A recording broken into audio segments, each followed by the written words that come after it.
It's never been easy for any of these people to talk about what they've been through and the toll it's taken on their families and friends. It takes great strength to reveal their pain to the world. They hope that by sharing their stories, they'll help others, and there's no doubt they're right. But they also comfort each other.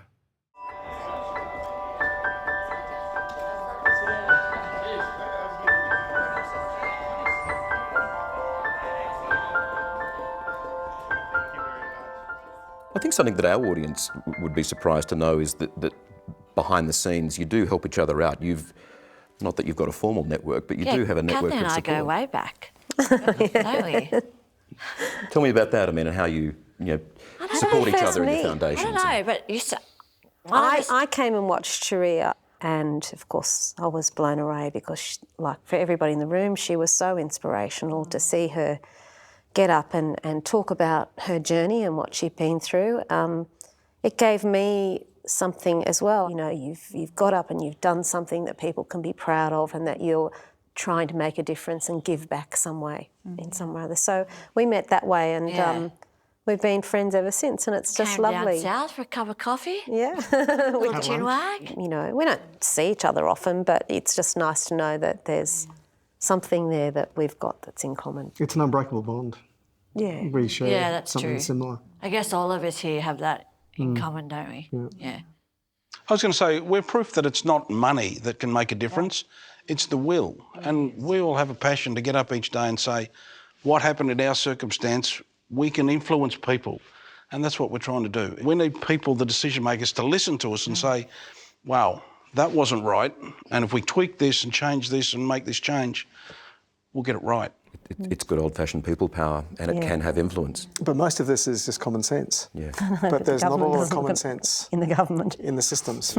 And that's the most frustrating part. And I'm sure everyone will agree we weren't born to do this. It's No. Well, none of you would choose to be here. It just happened. You just got to wake up every morning and start breathing and get on with it.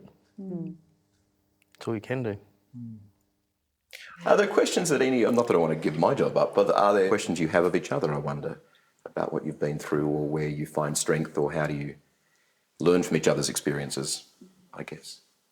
I want to ask Louisa, how do you get over the fear of that day in the cafe? How do you just get over the fear? Just sitting there having a cup of coffee, just minding your own business, and then that gunman was there. Yeah, I think for me, I recognised probably the second day I was in the hospital, I realised that I'm going to be revisited by this fear for the rest of my life if I don't address it now.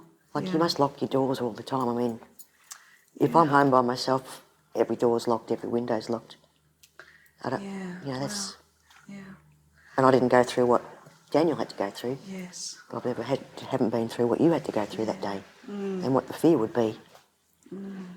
I really understand and respect that people would be fearful after everything that you've been through. But I find that I have to keep pushing myself emotionally and spiritually to face those fears and to push through them.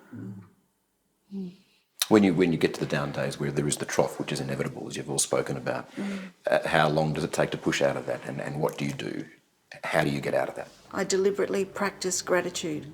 So we think that we feel gratitude. Actually, no. It's not a feeling. Gratitude is a practice. Just as love is not a feeling, it's a doing word. Love is a doing word. And unless we do and we practice, we don't change. Louisa Hope is not short on gratitude. She set up a fund and raised tens of thousands of dollars for the nurses at Sydney's Prince of Wales Hospital, the very people who cared for her during her 3-month stay. May I ask a question? And I don't want to be in that chair. Thinking about the perpetrator, like I never think of Cowan. No. Never. But I'm interested to know whether you get up on some days, perhaps the angry day, and sort of think, I still have venom for that person. I find I don't. I've never, from the very start, I think I wiped him. I didn't want to see his face. I don't acknowledge him. I don't feel anything for him. I would absolutely say that I think about the offender in our case quite a lot. I know Ralph chooses to try not to, but there's so much hatred there from me for what he took from us and what he took from Thomas. Louisa, I noticed before when you were talking about the inquest into the siege, you didn't use his name. No. Do you block that out? It's with regard to him, I really have no personal feelings with regard to him. He was the gunman to me in the siege. He had this narcissistic, sociopathic sort of quirk to him, and obviously whatever that was, it just expanded in the moment, and he thought that he could bring this wickedness to us. But you know, I think that if we get sucked into thinking about these people as pure evil, or you know, some sort of anomaly in our society, we do ourselves an injustice. But if we acknowledge that these kind of people and this kind of behaviour is abroad amongst us, then perhaps we can start to grapple with how do we rid ourselves of that kind of consciousness, that kind of person.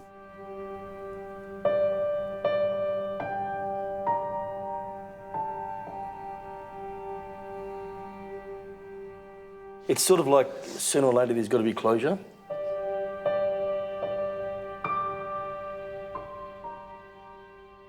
And you've got to sort of... There's no such word as closure. No, I don't think. Never. I agree with you. I'd like to see We've that always taken said out of the that. dictionary. You'd like it to happen, but at the same time, you don't want it to happen. No. No.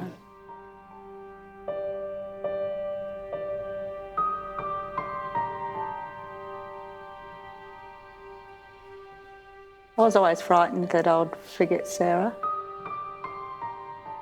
I struggle with the fact that I couldn't say goodbye to her. I find that really hard because I think, for me, I often think, was she really in that coffin? Was that really her? You know, because I never got to see her to say goodbye. And that's something that I think as a parent, you need to do. You need to have that, you need to be able to say goodbye to your children in that situation. It's not necessarily too late. Exactly right. I know it was recommended that for Denise's recovery, she wrote a letter to Daniel. Yeah, that was told to me. So what I'm planning on doing, I have already purchased a little pink box, and it's going to have some purple tulle in there, her favourite colours, and there'll be a photo of Sarah and some little trinkets that I wasn't able to put in her coffin, and that will be what A special place, yeah. Yeah, that would be the special place, and then I can say, okay, you can go to sleep now. We've moved house and I've still got 10 boxes of Daniel's things that I still can't move, so we actually had to build a cupboard just for Daniel's things. Yeah. And they'll stay there until probably forever. Yeah, they will. And I think it's amazing too when we're looking through our children's belongings, and the treasures that we find are incredible. You know, you sort of think the things that they thought were special, that they kept and meant something to them, and you find them, and all of a sudden you're looking at this photo or something that's been written from their own words and their own handwriting, and the feeling that you get from that is just, I know. It's when you find something new that you haven't seen before. It's Because amazing. We know we're not going to have any new memories made with our children, but to find something that you haven't seen, it's like so exciting. It's like you found. When I came back, I actually went through the computer and I scanned all the drives, every file, and I actually found a recording there of Dujon rapping. Now, Dujon can't sing. So I got raised, and we were so excited to actually hear this voice, our son's voice, that we hadn't heard before. And we had a great laugh over it. So, In 2018, the boys' primary school has got a time capsule opening, so we're just waiting to see what's in there. That's exciting. That was, I think they put something in when they were about prep or grade 1. So it could be anything. They were the first prepparies in the school. So it was a brand new school, and that'll be the 25-year mark. So I was very lucky with Preston because I found all my aftershaves. disappeared. What did I do with that aftershave? Opened the cupboard door and then they're all lined up in the back. Yeah, he used to post a comment to me and he said, "You wearing aftershave would be a waste." How can you answer back to that one?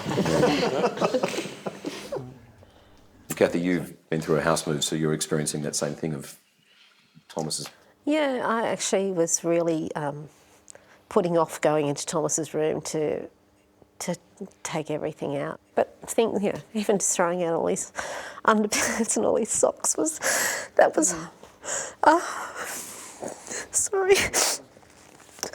But I feel like it's a good thing not having a room for him anymore, because we just 3 years we've been to say, can you go and get that from Thomas's room? We just keep calling it Tom's room. So that was, in some ways, it seems a horrible thing for me to say that I don't want to have a room for him anymore, but I think we need that so that we can grow. Yeah. Kathy actually said, grow, and I love that. Yeah, it's all about growing. It's not forgetting, it's just growing the best you can and evolving to a better person, better people. And I think we've all done amazingly.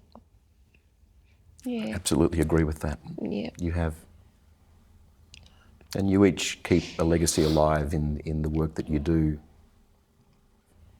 Louisa, I started with you. I might end with you, if you don't mind, reflecting on this company and all of the shared experiences and the bad and the very good.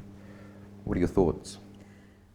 My thoughts are that I am very blessed to be here and to share with all these amazing people. And I thank you for that. And I think it sort of says to all of us that we can make a difference if we try, that we can have hope and that we can make a difference in the world that we live in. It's like, wow, thank you for that. You're setting off, it's time to go, the engine's running. Each of these people wants Australia to be a safer and better place.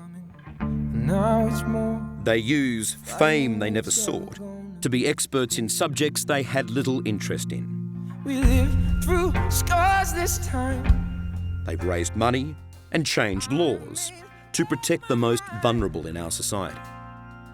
We can't leave us behind. They do it so their own pain and experiences aren't in vain. Your hands are cold. It would be easier to grieve privately and withdraw from life, but these truly inspiring Australians bare their souls to make a difference. We are a much better country for their contribution, and tonight we say thank you. Miles away.